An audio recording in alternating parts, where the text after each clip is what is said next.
Was this good news for buyers and for the house market in generally? I'm not sure. I think we'll see. The house market is in flux at the moment because we've got rising rates, so that's going to naturally push down house prices. That doesn't necessarily mean houses are actually getting cheaper because obviously you're paying more on your mortgage as the rates increase. So I think that's going to come out in the wash. This stamp duty cut, stamp duty is a really bad tax. It's very distorting to the market. Isn't it? So priced out, we think they should get rid of stamp duty altogether and actually replace it and council tax with a much better tax, proportional property tax. So a cut is probably a good thing, especially for first-time buyers. But what we've been saying at Priced Out for years is that what really matters is supply. We need to build more houses. It's a market.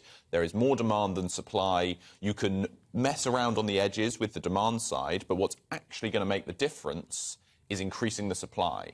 And Liz has made good moves, good sort of motions in that area, but she now needs to follow through and actually help the UK market build more houses. How is a very good question. So the main thing is that planning is too restrictive. It's not that we have too high building safety or something, all that's very important, but we actually have too much planning burden. I mean, you're not even legally allowed to try and build any of these houses. So things like either directly liberalising planning or maybe less controversial things like street votes or these investment zones might allow for more houses to be built. Yes, because the investment zones are going to bring about different planning regulations, aren't they? Yeah, so the idea with an investment zone is that in that area, we're so keen on getting some economic growth that we lower the regulatory burden, both on businesses that are there, but also on planning. So make sure there's one authority that can say yes to things to make sure that the key infrastructure, and that includes homes. Homes, in a sense, are infrastructure for businesses, so your people can live where they work, that's very important, can get built. So, you know, they're promising up to 40 of these investment zones. Let's see if those actually do lead to more houses. But more importantly, I think we're going to need more houses in places like London and Birmingham. Those aren't going to be investment zones. So we then need to also allow new homes in cities. Yeah. What sort of homes? What sort of houses? How big? What is the market that is desperately needing homes that they can't afford to buy? It's all sorts of homes. It's not just one sort of home, and it's not just one price either. Yes, there are different segments of the market. You've got luxury homes, you've got first-time buying homes. It seems to me there are lots of luxury homes on the market.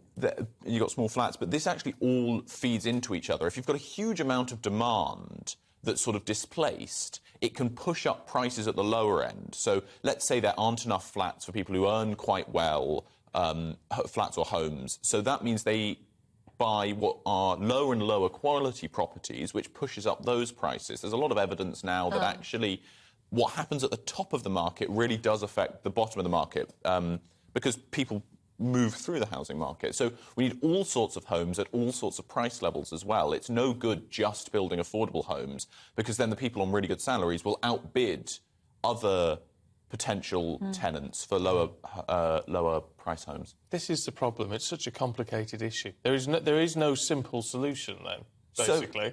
So the simple solution is build more homes. The question is how do we get to that point?